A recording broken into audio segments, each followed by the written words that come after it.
Alors, dans ce petite vidéo, en fait, on va présenter l'exercice Banque 1995 partie 3 qui va concerner le filtrage et le tri.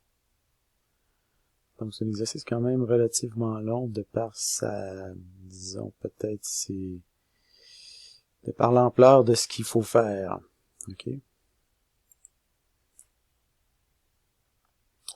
Alors, l'objectif, c'est ajouter des fonctionnalités, bon, en fait, le filtre et le tri. Une petite autre affaire aussi en plus.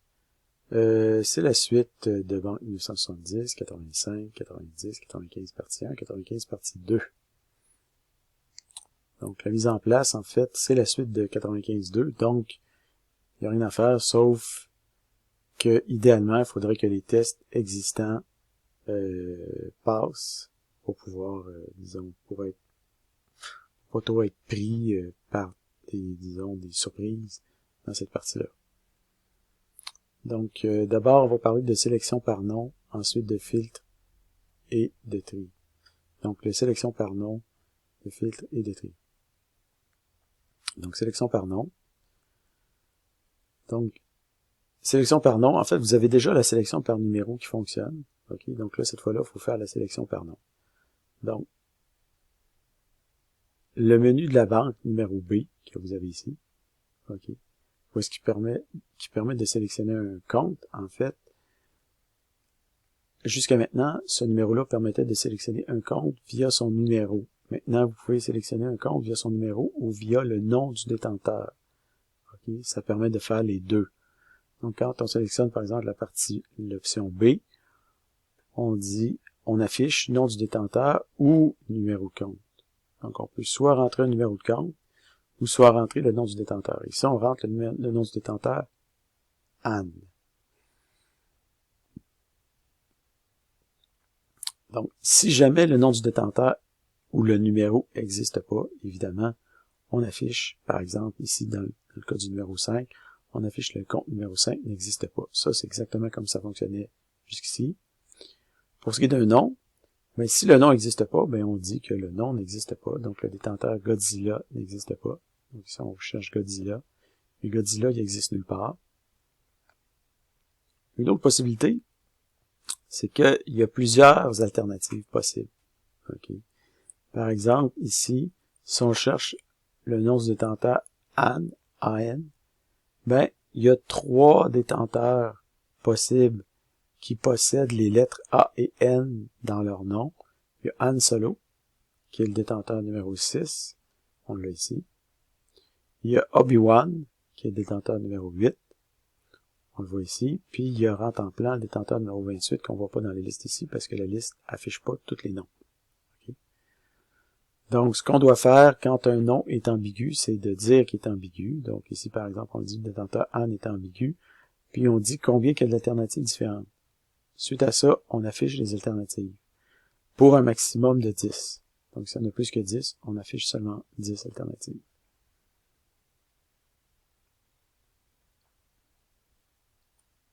Donc, petite question pour alimenter votre réflexion. Dans la version de Banque 1995.1, OK, et 2, la fonctionnalité de recherche par numéro se traduit par un appel à la méthode banque.cherchercompte. P numéro de compte, banque.cherchercompte, P numéro de compte. Là, ici, j'ai oublié de mettre banque puis P numéro de compte. En tout cas, peu importe. Là. Il me manque un petit argument ici, je pense. Dans le modèle. OK? Donc, on appelle cette méthode-là du modèle. Si on veut chercher par nom ou par numéro, quelle méthode faut-il appeler du côté du modèle? Est-ce qu'il faut appeler la même méthode? Est-ce qu'il faut prendre la même méthode puis la modifier? Ou est-ce qu'il ne faut pas ajouter une nouvelle méthode? Donc, vous auriez une méthode qui fait une recherche par numéro, une méthode qui fait une recherche par nom. OK? Je vous laisse réfléchir à ça. Donc, ici, là, prenez note qu'il manque la banque ici comme premier argument pour chercher le numéro de compte.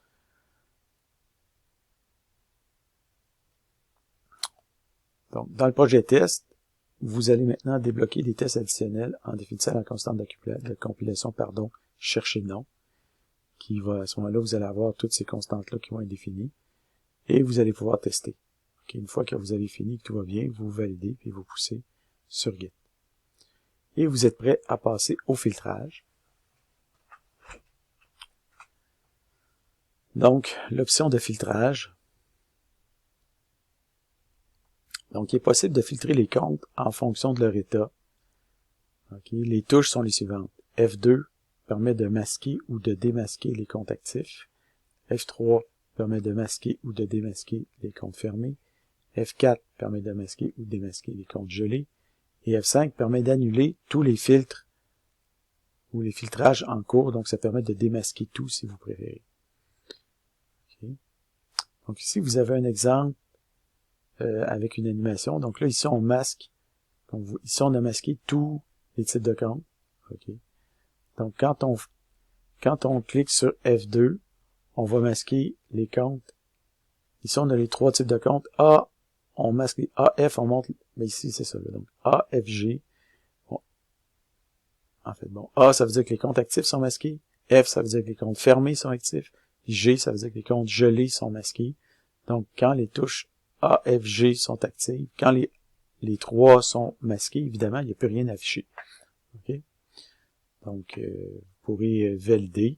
Donc, les F2, ça permet de masquer, démasquer les comptes actifs. F3, masquer, démasquer les comptes fermés. F4, masquer, démasquer les comptes gelés. Donc, à chaque fois qu'un type de compte est masqué ou démasqué, on affiche sa lettre ici, suite à l'état, pour qu'on comprenne bien les comptes qui sont masqués. Donc, remarque, les états actuellement masqués apparaissent entre crochets après l'état. Donc, si par exemple, on masque des états actifs et gelés, il ne va plus rester que des comptes fermés qui vont s'afficher. La sélection courante reste inchangée pendant le processus. Évidemment, elle doit s'ajuster à la baisse si jamais il n'y a pas assez de comptes affichés. Donc, par exemple, si votre sélection courante, c'est la sélection 2, bien, vous restez avec la sélection courante numéro 2, mais évidemment, la sélection ne reste pas toujours. Vous restez au numéro 2, mais en fonction de ce qui est affiché et pas affiché, ça va varier. Le compte actuellement sélectionné va varier, bien entendu. Si tous les états sont masqués, alors il n'y aura évidemment plus aucun compte à afficher. Okay, donc, on l'indique à ce moment-là. Donc, l'état du filtrage, autre chose importante, l'état du filtrage en cours est conservé lorsqu'on éteint et qu'on ouvre à nouveau l'application. Donc, ça veut dire que l'état du filtrage est conservé de manière rémanente. Donc, où pensez-vous qu'on va conserver cet état-là? Donc, avec les autres paramètres de configuration, évidemment, de l'application. Donc, vous allez ajuster à la série de tests, S9, okay, pour vérifier que ces tests-là fonctionnent, mais il y a juste les tests 0, 0 et 01 qui vont passer. Donc, le 02 ne passera pas tout de suite parce que c'est la partie suivante. Okay. Si jamais vous avez besoin vous avez des tests, puis là, vous avez des tests qui passent pas, puis vous demandez un peu ce qui se passe, puis vous voulez le vérifier avec le jeu avec les comptes qui sont utilisés dans les tests. Okay. Les tests utilisent un jeu, une banque qui contient 100 numéros de compte. Alors, cette banque-là, spécifiquement, les comptes qui sont utilisés pour vérifier cette banque-là, c'est le fichier sanscompte.xml. Donc, ça vous tente d'utiliser ce fichier-là pour le charger dans votre banque, dans votre application, pour vérifier ce qui se passe avec les jeux de comptes qui sont utilisés par les tests. Mais vous allez pouvoir le faire directement, manuellement, pour voir, par exemple, si un test passe pas, vous dites, comment c'est que ça passe pas? Mais vous pouvez prendre ça, puis le tester avec ça pour voir ce qui se passe. Trier maintenant. Vous voyez que la complexité augmente à chaque fois un peu plus en termes de durée. Donc, trier. Donc, il est possible de trier les comptes en fonction de chacune des colonnes de l'affichage. Les touches sont les suivantes. F6 pour sélectionner la colonne qui va servir de tri primaire. F7 pour sélectionner la colonne qui va servir de tri secondaire, F8 pour inverser l'ordre du tri primaire, F9 pour inverser l'ordre du tri secondaire, et finalement F10 pour annuler tous les tris en cours. Donc, avant de poursuivre, pour que les tests fonctionnent, vous devez vous assurer que votre type énuméré état du compte soit exactement dans l'ordre que vous voyez ici. OK, donc vous avez peut-être pas mis ça dans cet ordre-là, donc vous avez juste à modifier l'ordre. Ça va assurer que les tests vont fonctionner pareillement pour tout le monde. OK.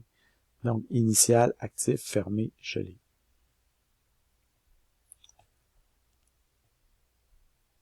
Donc, la colonne de tri primaire, OK, va toujours être indiquée par un signe plus ou un signe moins qui va suivre le nom de la colonne. Et la colonne de tri secondaire va être indiquée par un signe plus plus qui va suivre, ou moins moins, qui va suivre le nom de la colonne. Donc, par exemple, ici, dans cet affichage-là, on commence par trier la colonne de manière croissante par état. Donc, ça va commencer évidemment par état croissant avec les états. Ça va être actif, fermé, gelé dans cet ordre-là. OK, donc on commence par créer on trie par état croissant. Puis après ça, pour un même état, on trie par ordre de solde. OK? Donc, le tri primaire, c'est la première colonne qui sert de tri. Puis le tri secondaire, en solde croissant, c'est pendant que c'est un même compte qui est actif, les trucs vont être triés en ordre croissant de solde.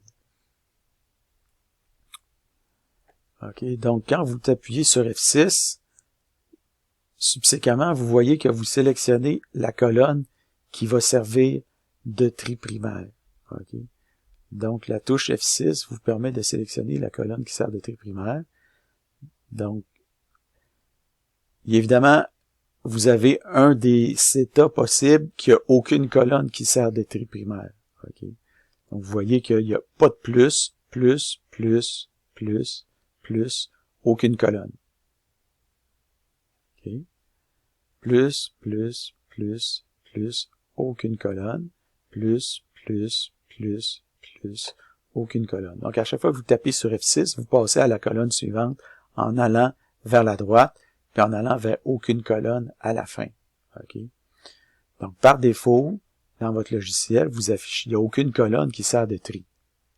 Quand il n'y a aucune colonne qui sert de tri, automatiquement, en fait, l'affichage est trié par ordre de numéro.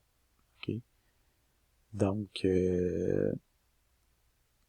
et une fois qu'on a atteint la dernière colonne, on revient à aucune, puis après ça, on retourne à numéro, détenteur, etc. Donc, on passe toujours d'une colonne à l'autre en appuyant sur F6 avec une colonne aucune là en tout ça. Okay? Pour le tri secondaire, ben, une fois qu'on a une colonne de tri primaire qui est sélectionnée, mais le tri secondaire fonctionne de la même façon. Colonne suivante, colonne suivante, colonne suivante, aucune. Colonne suivante, colonne suivante, colonne suivante, colonne suivante, aucune. Colonne suivante, colonne suivante, colonne suivante, colonne suivante, aucune. OK? Donc, le tri secondaire fonctionne exactement de la même manière. Évidemment, quand le tri primaire et le tri secondaire sont sur la même colonne, ben, le tri secondaire, en fait, c'est comme s'il n'existait pas. Il s'applique pas. OK? Parce que le tri primaire a priorité sur le tri secondaire. Donc, le tri secondaire est associé à un double plus. Donc, petite question, qu'est-ce qu'on fait si la colonne de secondaire est la même que la colonne primaire? Ben, on ignore la colonne secondaire. Qu'est-ce qu'on fait si la colonne secondaire est le nom, mais que la colonne primaire est aucune? Ben, dans ce cas-là aussi, on ignore la colonne secondaire parce qu'il n'y a pas de tri primaire. OK. Qu'est-ce qu'on fait? Ben, comme je le dis ici, on ignore. OK. Maintenant, il y a possibilité avec F8 d'inverser l'ordre de tri. Donc, l'ordre de tri primaire. Donc, par exemple, vous avez l'ordre de tri primaire état en croissant et détenteur croissant pour un même état. Détenteur croissant, c'est ça pour un même état. Si on inverse l'ordre de tri primaire de la colonne état, ben on va se ramasser avec les comptes gelés en premier. Et dans les comptes gelés, après ça, on va trier par ordre croissant de détenteur parmi les comptes qui sont gelés. Parce qu'ici, on a un ordre décroissant d'état et un ordre croissant de détenteur. Okay? Donc, F8 permet d'inverser l'ordre de tri de la colonne primaire qui devient décroissant.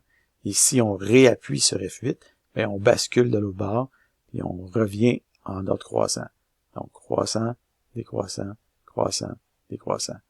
F8 permet de basculer l'ordre croissant, décroissant de la colonne de tri primaire. Même chose. Ici, ce que je dis, par contre, c'est que si jamais il y a juste une colonne de tri primaire, mais il n'y a pas de colonne de tri secondaire, ben, automatiquement, les comptes apparaissent par ordre croissant de numéros par défaut. C'est comme si la ligne de tri, la colonne de tri secondaire, disons, lorsqu'il n'y en a aucune d'indiquée, c'est comme si c'était automatiquement numéro, puis si ça se faisait automatiquement par ordre croissant. OK.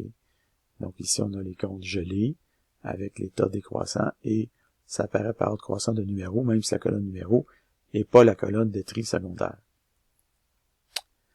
Pour inverser l'ordre de tri secondaire, on utilise la touche F9. Donc dans ce cas-là, ici, on voit que l'état, la colonne de tri primaire état est décroissant et la colonne de tri détenteur, tri secondaire, c'est détenteur. Mais si on inverse la colonne de tri détenteur, ben on voit que les détenteurs Averell, Jack, Joe, Obi-Wan et Sam vont être inversés. Sam, Obi-Wan, Joe, Jack, Averell. Okay? Parce qu'on s'en va en ordre de tri secondaire inverse. Évidemment, en faisant F9, on va basculer d'un bord puis de l'autre, comme on faisait pour F8, qui bascule la colonne de tri primaire. F9 bascule la colonne de tri secondaire, ordre croissant, décroissant, croissant, décroissant. Évidemment, la capacité de trier et de filtrer peut être combinée avec du filtrage, parce que les deux fonctionnalités sont orthogonales, ou si vous voulez, complémentaires. Donc, par exemple, ici, on a le cas où on aurait un tri par état croissant et par détenteur décroissant, dans un contexte où les comptes actifs seraient masqués. Donc, quand les comptes actifs sont masqués, on se retrouve avec les comptes fermés en premier. Et après ça, c'est les comptes gelés en second, parce que c'est par ordre état croissant et les détenteurs, ben, ici sont par ordre décroissant. R, P, M, D, B. Donc, l'état du triage en cours est conservé lorsqu'on éteint et qu'on ouvre à nouveau l'application. Une fois que vous avez terminé, ben, vous pouvez tester et normalement les tests 2 devraient passer cette fois-là. Une fois que vous avez terminé, vous pouvez valider et pousser le tout sur Git. Et maintenant, vous pouvez remettre. Donc, vous avez, pour remettre, vous pouvez tout simplement vous accorder les points en fonction du pointage que vous voyez ici. Donc, pour les 3 parties de l'exercice. Okay. Donc, aussi, ajouter votre durée en même temps que votre note d'auto-évaluation. Donc, ici, j'aimerais remercier Sébastien Hott pour ses commentaires, ses correctifs, qui ont été particulièrement, disons, indiqués pour cet exercice-là, parce qu'il y a des petites subtilités. Donc, merci beaucoup Sébastien, et bonne chance à tous pour cet exercice.